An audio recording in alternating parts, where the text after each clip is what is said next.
Hey, how are you? Lisa Marie Grantham here, founder of GoddessLifestylePlan.com. And today I'm talking with a very dear friend of mine, a very special guest, uh, Laura Clark, the founder of Wise Living Institute. Laura and I have known each other forever. In this online space, we kind of come up the ranks, so to speak, together. We started off years ago in a program that was then called, it was Fabienne Fredrickson's Client Attraction Business School. That's where we met. And we've stayed in touch ever since. And I have to say that starting my online business not only has helped me become the most powerful and healthy version of me, because it confronts it. Growing an online business will confront every fear, every part of you that is left unhealed. That I'll say.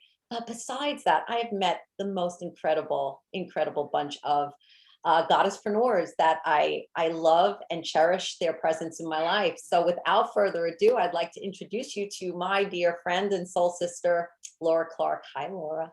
Hi, thank you for having me.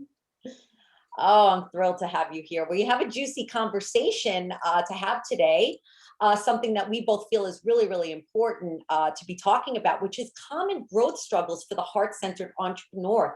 I'm a heart-centered entrepreneur. You're a heart-centered entrepreneur. We're kind, we're empathic, we're sensitive, and we really are light workers. And with that being said, it brings a lot of struggles, doesn't it? It brings a lot of inner conflict. It sure does. It's all about, we give and we give and we give, and then we have struggles and we have struggles and we giving and we're struggling. And all of a sudden we are under this cloud of ugh, right? And I don't know any heart center entrepreneur who doesn't go through a dark cloud or a dark night, when they're second guessing themselves, when nothing's good enough, when nothing's working well. It's an online business, so technology is all over the place, right? Oh my gosh. Totally. And we struggle when we don't look at the bright side, when we don't acknowledge what we are doing, when we don't bring back to us the giving that we're doing. Yeah. Givers gain, but we have to gain in a way that we celebrate who and what we are doing in the world. Oh, such a great, juicy answer. So much to dive into with that nugget. But Mm. let's talk about the Wise Living Institute and what you do and who you work with.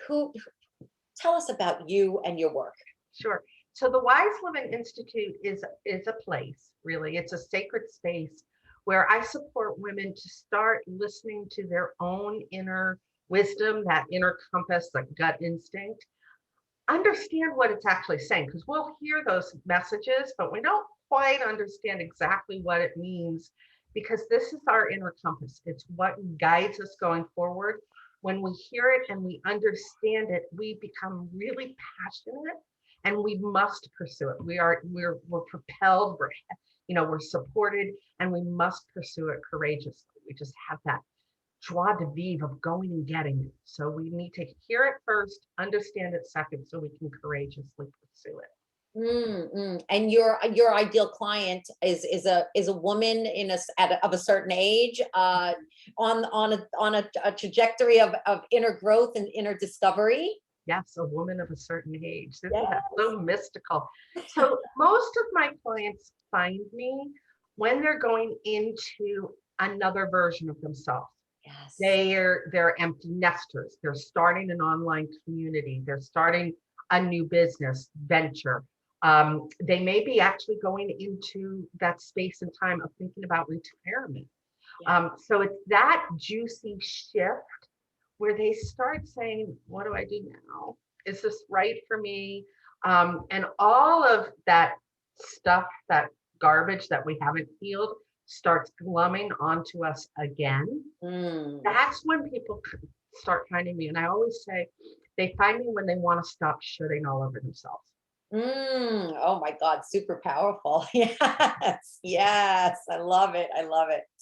Well, let's bring it a little bit more personal. So when we first met, like I mentioned before, we were both in client attraction business school, and we were both, I think, fairly new to Mm. online business, probably the first 5 years or so. I mean, I know that I jumped in around, I think, year 3 to 4. Mhm. Um, what are some of the most common struggles that you've bumped up against with growing your online business? Yeah, so I can think of three very quickly. One is I was shifting. I wanted to really kind of start um, having more power over my own time. I was working one-on-one in body work, and I wanted to bring it more to spirit work. Um, but I wanted to have command of my own time. I didn't want to be restricted to an area. So going on one-on-one online versus in person is a very unique Yes. challenge. So that was the first one. The second one is there's so many tools Yeah. that we can gather, and it's like being in the middle of a night where the stars are shining, like, oh, that one, oh, that one, oh, that one. Yeah. Really understanding that you don't need to have everything in your toolbox right away. Just some very basic Mm. tools will get you going and propel you forward. And the third one is finding the right community, because you are online. You and I are so used to this time of we're in this global pandemic where everybody's gone online. We've solved all those challenges that a lot of people have in terms of what community looks like.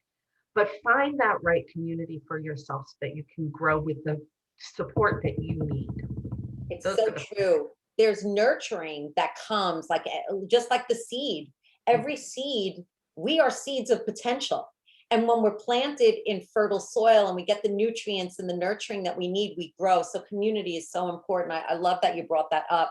One of the things that you mentioned that perked me up is that you went from working in person to online. You were moving yourself out of just working in person to online presence as well. It's something that I work a lot with my private business coaching clients, because I found that a lot of healers such as yourself, whether you're doing body work, you want to leverage into more of that spiritual component. So that is an amazing thing. I found that there's a lot of commonality with that a lot of healers, in-person healers, now want to leverage online. Have you found it to be um, challenging as far as going online from the in-person work, or is it working and flowing for you? it's different and the same all at the same time, right? It's like taking that pot, right? We talk about nourishing. You get a really nice nourishing soup on the stove, and it's taking the pot and putting in all the components that you know, and then letting it simmer in a way that allows you to see how your own unique brilliance can shine through online, because we all have a different brilliant piece of us. Yes. And so the example is I tend to be sassy and a little snarky. But You? I am, yeah, just a little. But when I came online, I thought that spiritual women need to be seen as holding this beautiful vessel all the time, right? Yes. Right. And so I had all of that piece, but I left my snark somewhere. I left that sassiness, that way I can connect, where I go, really? Are you sure? And we can both laugh, because laughter is so important. So I needed to go from understanding that you need to bring all of you into an online presence and not leave bits and pieces, because it really is easy in this little thing to say, oh, I don't want that piece of me. I'm going to go put that in the shadows. I'm going to go put that in the shadows because I don't necessarily like it. But that shadow piece of us is really important, because that piece is what's going to connect us. Yes. That's where we're going to resonate with people, those struggles. That's going to draw people to you and say, oh my goodness, she's real, and she's not sitting behind the screen. Right? Yes. We have to be real. Yes. I always say to my private clients, with the, really kind of shrinking because they don't feel like the guru, so to speak. And I'm like, don't be the guru, be the guide. And I love that. I always say, don't be the guru, be the guide. Reframe it. I'm the guide, not the guru. Because the truth of the matter is we put all this pressure on ourselves to be perfect. I mean, I know that I have always struggled with perfectionism and wanting to get it right from the get-go and all that jazz. But and it's something that comes up a lot. I would have to say in every one of my private clients, it seems that we attract, that vibration of what we Yeah. kind of have on the inside. We attract the clients because we have the medicine. We know what they're struggling with. So I tend to attract a lot of perfectionistic, heart-centered spiritual entrepreneurs, magical entrepreneurs. And the shadow aspects of ourselves, the stuff that we are afraid will be rejected by the mainstream. You're right. It's the special dust that makes us unique. Yep, absolutely. And that uniqueness is just in a day and age when it's so easy to put that mask on. Yeah. And then you add the extra mask of the virtual internet, it gets cloudy, and people aren't going to say, they're going to say, what's, I like her. I think she's kind of cool, Mhm. but I'm just not sure about her, right? First of all, we have this virtualness we've got to get through. And then if you're trying to hide something, people are going to say, I'm just not sure about her. There's something a little off. Yeah. And that's our intuition speaking, right? We're hearing it. And if you hear it and you say, I'm just not sure about her, then you're going to go find somebody else. If you're a smart person and you're following your inner compass, right? You're going to go find somebody else to work with. Right.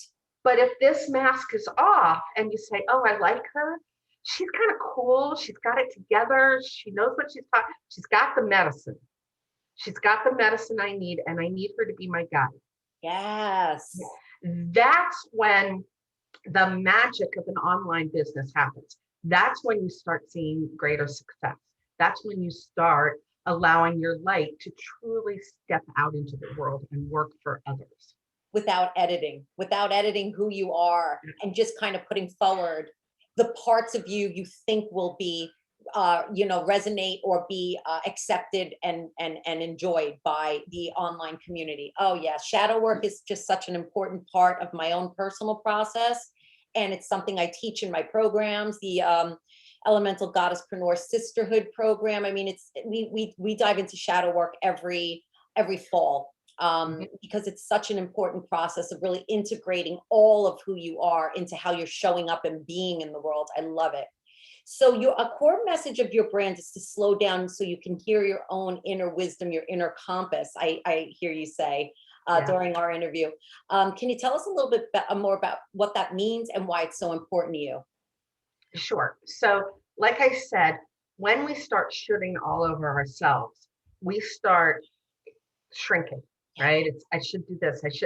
Just the word, right, allows that vibration to go down.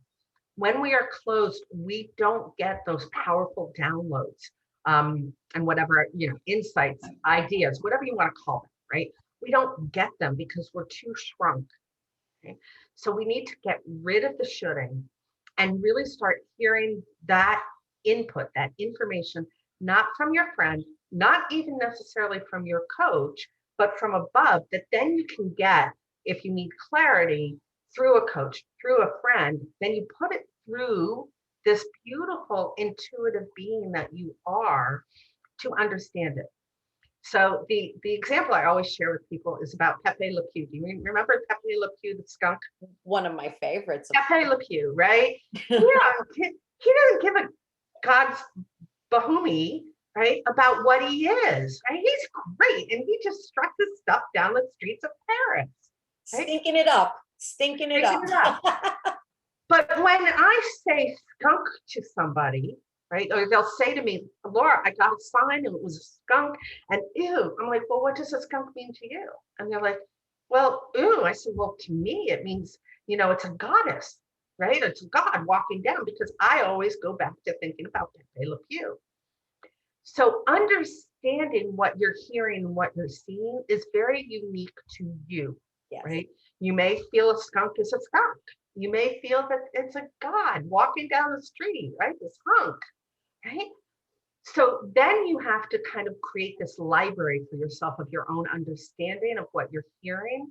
Because if I see a skunk, right, and I'm gonna go in the old days, I'd go out and I'd be driving to give a speech, and I see a skunk, right? If I was like, oh, skunk, right? How am I going to show up for my talk, right? But I'll see a skunk and it's like, strut your stuff, big, just be yourself and strut your stuff, and it empowers me. Yeah. So it helps me find that courage to step forward vibrantly. So what I'm hearing is sometimes, many times, I think it's a practice for me. It is anyway. Is questioning what we were taught to believe. Absolutely, right? Because all of those shoulds Mhm. are, well, you need to do this, you need to do that, you need to do this. Yeah. And as women, we get so much information from so many different places, right? Whether it's a magazine or a group of other women or our parents, or let me say that again, or our Our parents, parents. um, of what you should be doing. And Yes. you have to like align yourself, like my dad would always say, what do you mean? You're gonna be a massage therapist? What's that do? I mean, and you're gonna It's open the your faith, own, right? and you're Yeah. gonna open your own practice, right? He just wanted to protect me, Right. right? But underneath that, he was also saying, well, what is it? Let me understand what it is you're doing. And now, why do you really want to open your own practice? He was telling me what not to do, but being inquisitive about what I was doing.